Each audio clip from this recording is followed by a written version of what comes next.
This is the Underground Leadership Movement, episode number 5. Thanks for spending some time with me today.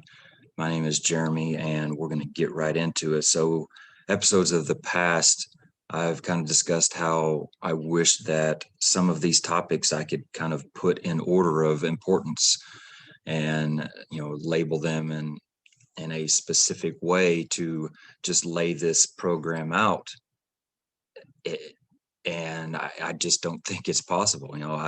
I'm definitely starting with the most important things, most important topics that I feel, but to truly label this is number one as importance in leadership, this is number two.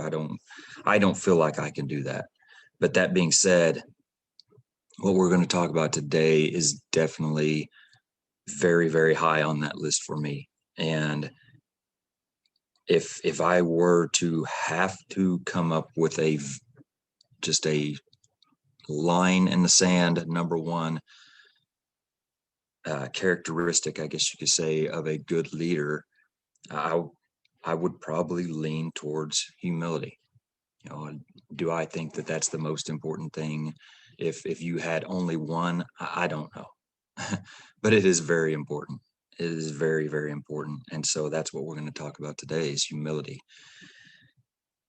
And this is a thought that I had this morning, and I'm just going to put it out there and probably get back to it here in a little bit, just let you think about it. But it is a little corny, maybe, but I like it, and we'll see where it goes. So, humility is the soil required for the seeds of knowledge to bloom into personal growth. So, like I said, I'll just leave that there for a second, and we'll kind of dip back into that as we go into this. But I want to share one of my favorite kind of quotes as far as what we're talking about, humility and personal growth and things like that. And it's from, and I'll probably screw his name up, but Epictetus. And he says, it's impossible for a man to learn what he thinks he already knows. And I think that pretty much sums up exactly where my mind is on the direction of where we're going here today. If you feel like you know it all, if you feel like, so and so isn't going to be able to teach you anything because you know more than them or you have more experience than them, you're right. You are absolutely right. There is nothing that you're going to learn if that is the mindset you have. If you are so full of ego that you cannot allow yourself to think, hey, this person probably has something that I can learn from. She experienced something that I need to learn from so I don't have to experience. He's done things that I could really gain some knowledge from. If we don't have that mindset, then there will never be personal growth because you have to have the humility to admit somebody knows more than you do. And I wish that that wasn't as prevalent of a mindset as I feel like it is today. And hopefully that's changing. Hopefully the work of so many great people out there are changing that for the better. But that's a big deal. If you truly think that you know more than somebody else, if you truly think that there's nothing that they can offer you to learn and grow from, that's a very flawed mindset. It's a very ego driven mindset. And it is a mindset that will have you stuck where you're at. And if that's where you want to be, that's fine. That's not where I want to be. I do not want to be where I was yesterday. I want to be where I am today, which is hopefully maybe just a little bit better than yesterday. And I cannot achieve that if I don't have the humility to say, okay, if I want to be better than I was yesterday, that means that there was something yesterday that I did, I, actions, thoughts, whatever, that weren't exactly very good. And I need to learn from those. I need to move on from those. I need to gain a better mindset. And all of this requires humility. So personal growth isn't built on success, I don't feel. It's built on failures. It's built on the lessons learned from those failures. And this process cannot exist without humility. If you don't have humility, then the failures you go through, you're going to find excuses. You're going to find people to blame it on. You're going to find reasons that it was not your fault. The failures that you experience, the lessons that are there to learn from those, are going to be completely wasted events if we don't have the humility to say, I messed up. I should have done this better. I should have, saw this. I should have listened to this, and I made a mistake. But I know now that I need to do better in this area. That's where the lessons learned come from. And what makes those situations even more of a great situation is when you share that with others. So you're not only learning from your mistakes, but you're allowing others to learn from your mistakes so that they don't make those mistakes, hopefully. And so they're learning without even having to make mistakes. And that's when the role of a leader or mentor or whatever you want to call it, that's when it really gets to be a great thing. You're allowing others to learn from the mistakes you've made. You're allowing others to learn from the embarrassments you've had. You're allowing others to learn from the times that you have failed. And that is very, very important as a leader. And to do that takes a lot of humility. It takes a lot of humility to do it just personally. If I screwed up a hose lay yesterday, pulling a line and just messed it up, for me to just have an internal conversation with myself to say, I messed that up. I need to get better. I will get better. That's a step towards humility. It takes humility to have that conversation. But to go even farther, to set your crew down or your shift down or the department or whatever, anything beyond that, the levels of humility drastically increase because you're putting yourself out there. And, whether it's two other people you tell or 10, 20, 100, it, it, the incremental amounts of humility go up alongside that.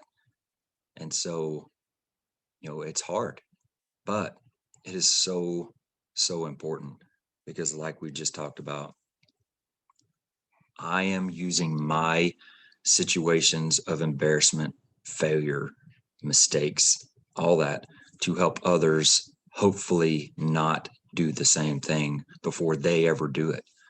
So not only are you helping them, but you're also helping the citizens that you'll possibly have negative outcomes erased before they even happen because those firefighters or whoever it is aren't making a mistake that they probably could have, but they learn from you. And so hopefully I'm not rambling there down a rabbit hole, but I just want to really push the importance of having humility to admit our mistakes and allowing others to learn from it. I think it's so important as leaders to truly take advantage of those situations. Another really, really important aspect of bringing humility and leadership together is that when we use it in the area of training, we cannot be afraid to fail. If I'm basically talking to the station officers right now, or even chief officers, we cannot be afraid to fail in training. And where I'm going with that is I know I see it all the time. I know there are a lot of station officers just in my circles that I see, they use, well, I'm a captain. So, pulling lines isn't my job. Forcing doors isn't my job. EMS isn't my job. I'm letting my people who are doing those skills, I'm letting them get better. But I'm here. I'm involved in training because I'm doing my part. I'm talking on the radio. I'm playing the role of dispatch. Whatever. But they use that as a scapegoat. But what is truly at the heart of that is they're afraid to fail in front of their people. Somebody that is put up on a pedestal, and they're an officer and they wear gold and we wear silver. He probably knows how to do every skill that, just out of the textbook. It's not real life. It's just not. We cannot be afraid to fail in front of people, especially our crews. The benefit that comes from, say I mess up on a training drill and my crew sees that. What is that going to tell them? It's going to tell them, hey, he is willing to step up and do skills that he's really not even doing at real life emergency scenes. He's willing to put himself out there, and he's willing to possibly fail. So I don't really have a reason to not do it myself, because I'm the one that actually is doing it. Hopefully that will push your crew members to gain some drive towards training, if that's not there, especially. But I think it's a very important thing for us to do, is involve ourselves in training. That's a good reason, kind of the motivation for others to step up and not be afraid to fail as well. But another key to that is we need to be able to teach our firefighters. And if we aren't doing this training, if we aren't pulling lines, if we aren't forcing doors, throwing ladders, searching rooms, everything that they're doing, if we aren't doing those things as well, we aren't going to be good enough to teach anybody. And that's our job. I wish the station officers were more involved in the training of their people. And we cannot rely on the training divisions, the battalion chiefs, whoever else, whatever. If you're in a situation where your department is great in that area, that's awesome. I hope that you're taking advantage of that. But for the most part, that's probably not going to be the case. Is that a reason to say, it's not my fault, training division sucks? No, it's not. It's my job to do it. I don't care if I have a good training division and they're doing good things and teaching us, they're teaching us things on a regular basis. I don't care if that's there or not. I still need to be implementing things in between. That is my job. That is my job as a station officer. And so, for you younger brothers and sisters out there that are either brand new officers or coming up, soon to be, or even just, you want to be in the future, please remember that this is our job. The responsibility of becoming an officer goes beyond, I have to make sure the reports are done. I have to make sure that everybody's at work on time. I have to make sure that station looks clean when chief comes by. That's nothing. I don't even care about any of that stuff. There's so much more weight to it than that. And we're not going to get into it right now, but you have the responsibility of the readiness of your crew. And I hope that everybody out there that is in that role takes that very seriously, because it is a very serious statement. You have the responsibility of the readiness of your crew. And I know I'm kind of stretching out a little bit right here, but to pull it back in, if we don't have the humility to take ourselves down to the firefighter level and learn those skills, just like our firefighters are, then we aren't able to truly help our people become ready. We are not truly able to teach them the things that they need to be taught on a regular basis, to be sharp at it, to be ready when something happens. And so at the base of all of that sits humility, because I guarantee you it takes some humility for an officer, especially an officer that's been in, out of the game, the firefighting game for any amount of time. It takes a lot of humility to put yourself in that role, get your hands back on those tools, back on that hose, and test yourself. Put yourself in a position to show how well or how terrible your skills are. But that's what we need. We need that. And if you're not good at something, no different than a firefighter, you need to get better at it. And so that's something else that I really, really wanted to push in this conversation of humility. You know, you just got to put yourself out there. You've got to put your crew in the best position to succeed. And it all hinges on how much humility you're willing to put out there. So something else, and I guess we can get back into what I started out with, and I'll say it again. Humility is the soil required for the seeds of knowledge to bloom into personal growth. And like I said, this literally just kind of popped into my head this morning, but I truly believe in that metaphor. The humility is that good soil, that potting soil that you want to put something in to really start the growth process, to get it going, to really just get an amazing amount of growth out of something. As far as the seeds of knowledge, I almost think of that like, I just got back from a really, really great conference. Listened to some really great presentations by some really great people. And the amount of seeds of knowledge that were thrown around that place was amazing.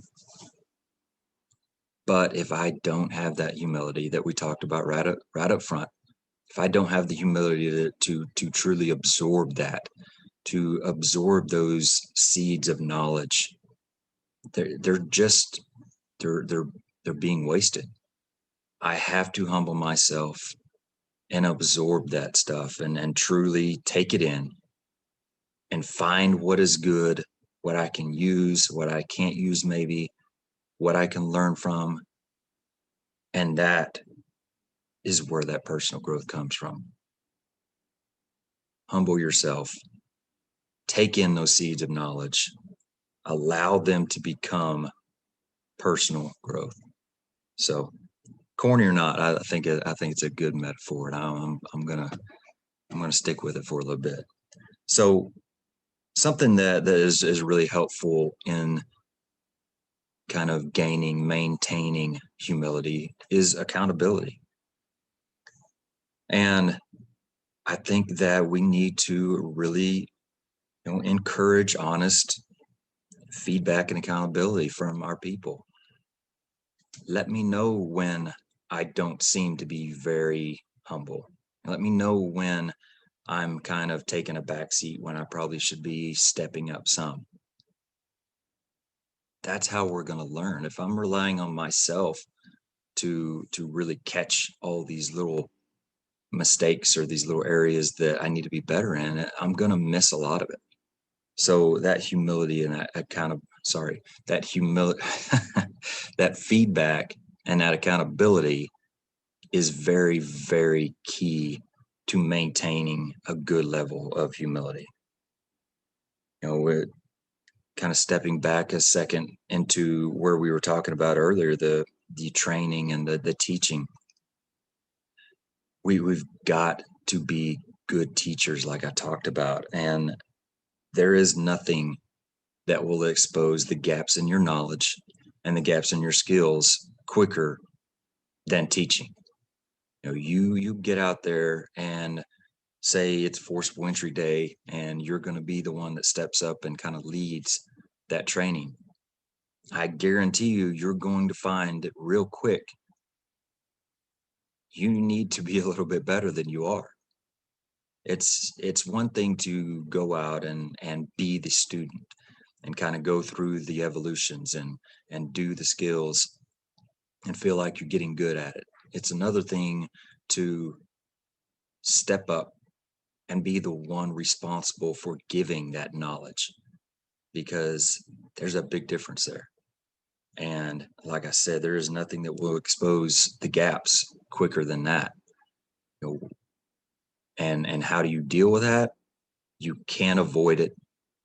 You know, just like I talked about earlier, the officers using, the different excuses to not involve themselves in the kind of the task level training. We can't stay away from being a teacher just because we're afraid to show our weaknesses, our lack of knowledge in certain areas. We cannot do that.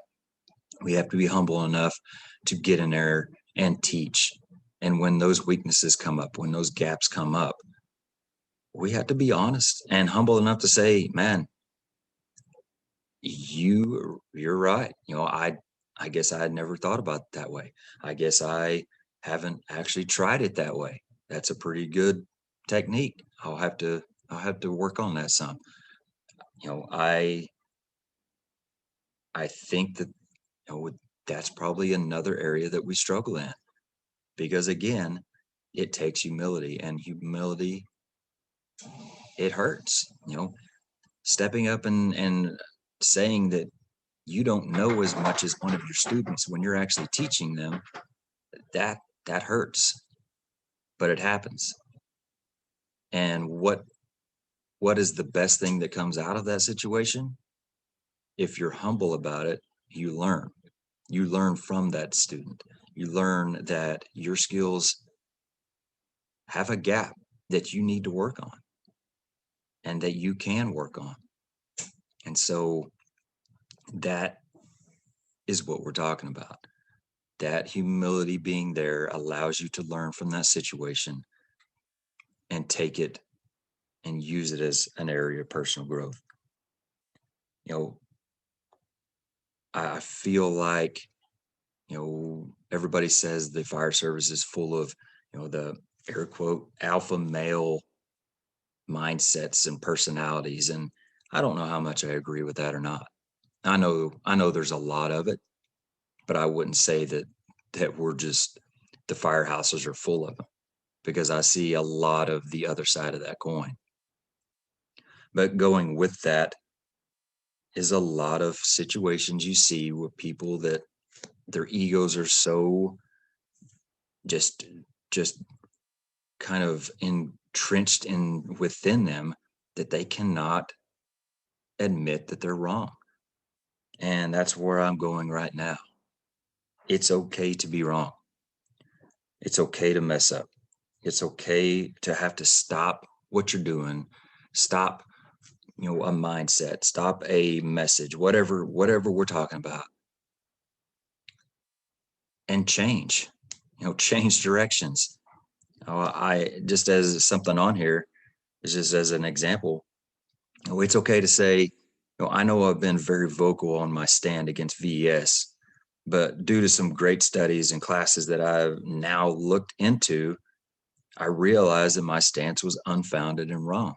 And I want to change where I stand on that subject. It's okay. It's okay, even if you're somebody for years that has drawn that line in the sand and took a side of whatever it is. If you find out that you're on the wrong side, it's okay to step over to the right side. In fact, I would say I I truly hope that there's nobody out there that would dig their heels in and stand their ground, even though they know they're on the wrong side of that line. If that's what's going on, I can't even get into what deeper issues are happening there, because if you see a problem with where you're at and you see the solution on the other side of that line, humble yourself, take responsibility for the wrong stance you took, and get on the right side of that line. That's all we can do. We can stop where we're headed right there, turn ourselves around, and start heading in the right direction. There is no reason to remain on the path towards a wrong direction. There's absolutely no reason for it. Be humble enough to admit you were wrong, turn around, and start headed in the right direction. So, nobody goes through their career without making mistakes, without, running their mouth about something we shouldn't, without, like I just talked about, drawing a line in the sand when, we didn't even really need to. But we all need to grow from those experiences. Those are just another thing that we need to grow from. I've had several situations in the past just 4 or 5 months that have been a mental struggle for me, that have been definitely some of those drawing a line in the sand moments for me personally. And have I been completely right? Probably not. Okay. I'll be humble enough to say, no, I wasn't completely right, even though I don't want to say that. Have I learned from those things? I'm trying. I One thing I have learned, and one thing I have to tell myself every day over and over and over again, is that I have got to focus on my circle. My small circle has got to be my focus. When I start spreading out and start wanting to get bigger, wanting my focus to get bigger, wanting to make broader changes and broader improvements, that's when the problems arise. And I have to step back and say, you have got to be happy with being able to affect your small circle. You have got to humble yourself enough to step back and be happy with doing the small things right, because that is a blessing in itself. So I've got to be better about taking advantage of those blessings, being happy with those blessings, and just focus on that small circle. That's one area I've definitely had to kind of learn and grow from personally. I've had some low points in which I was not motivated to grow every day. And this is another kind of career roller coaster type conversation. I would imagine everybody has been through those times. There have been lots of contributing factors to those things, such as surviving lengthy periods of being a single father of four, promoting to a rank that I just did not like. I hated where I was at that time, and not really having anybody to help nudge me towards daily growth. And so, I could sit here and say, those times, those down times, those less motivated times, that I can blame it on those things. Very easily blame it on any of those things, and a whole list that I didn't just go over. I mean, that's a nothing list compared to what I could sit here and start blaming things on. But I didn't get past those times until I was humble enough to say, this is my fault that I'm not motivated. This is my fault that I'm not enjoying work. This is my fault that I'm not as good as I should be. And once I did that, once I truly humbled myself enough to start seeing I needed help in certain areas, that's when that help began to arrive. That's when the motivation started skyrocketing. That's when the inspiration started to come out. That's when my message started to really start pouring out of me.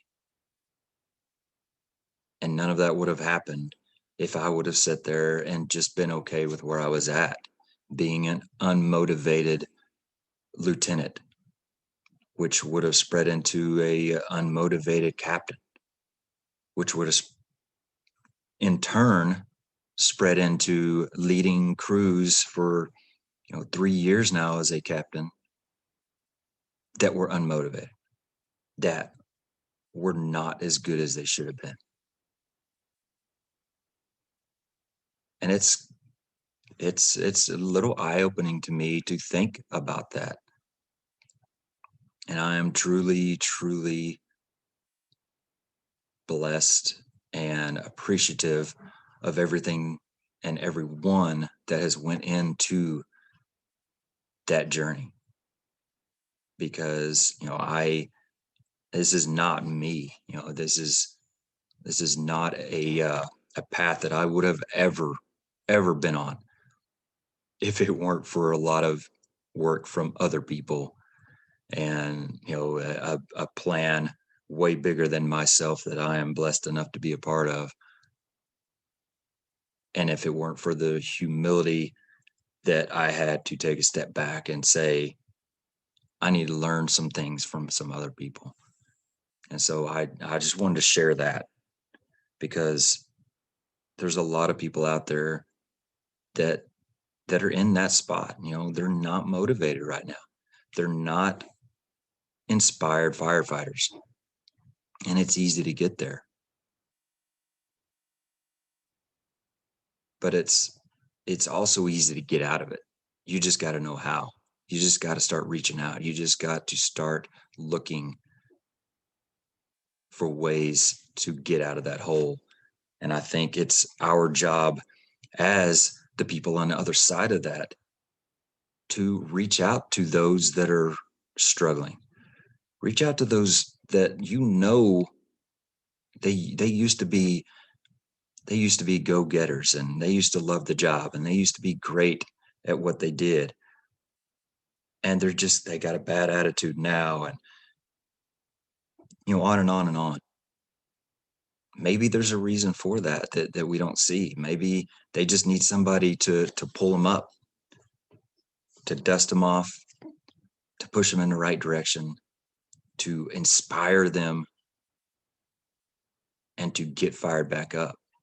That is up to us. And that is what I am so excited to try to do.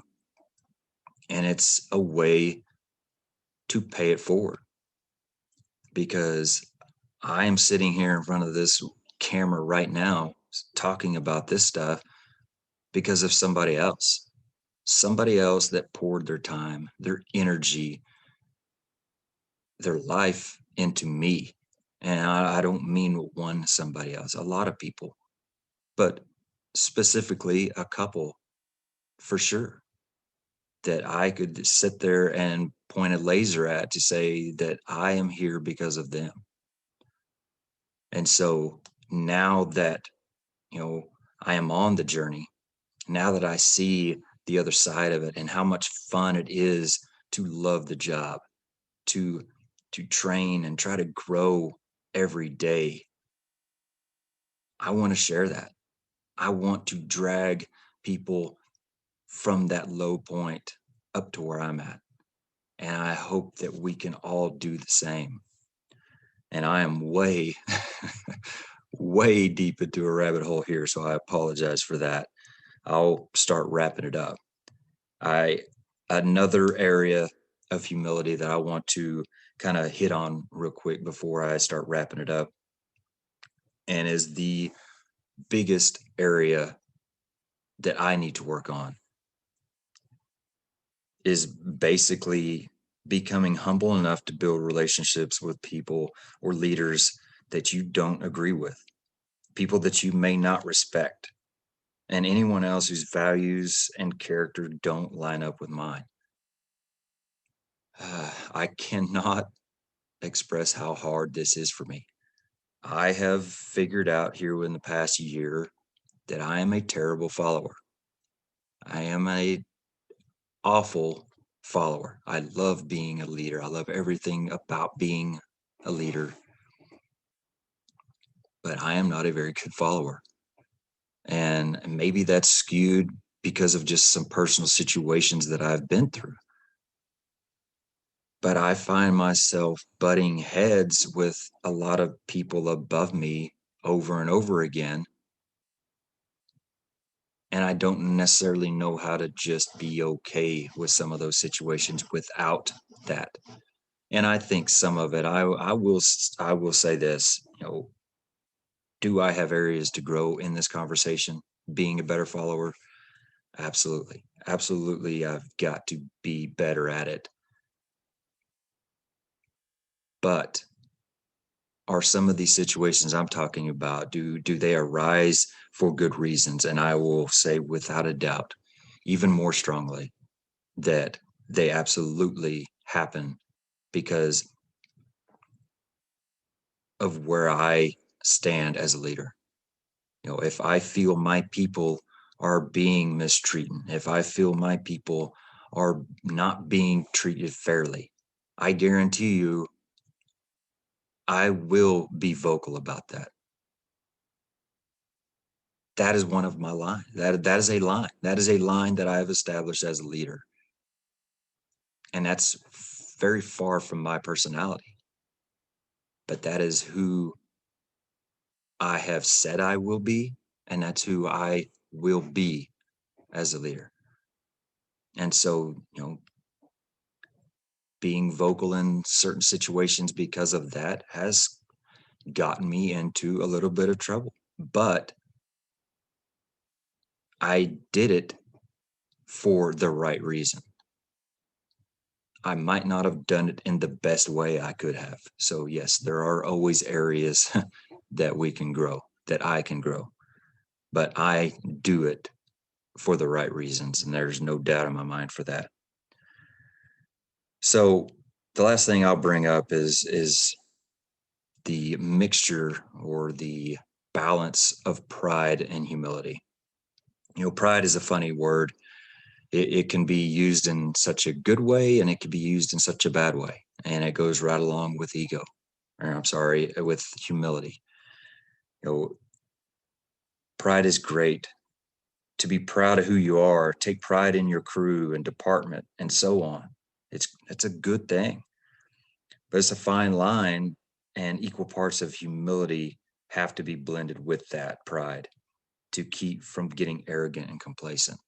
So it's a balance. We pride in who we are and our crew, our department, our equipment, our our training, our message, whatever. It's a good thing. It's so important. But we have to keep it balanced. We can't take it too far.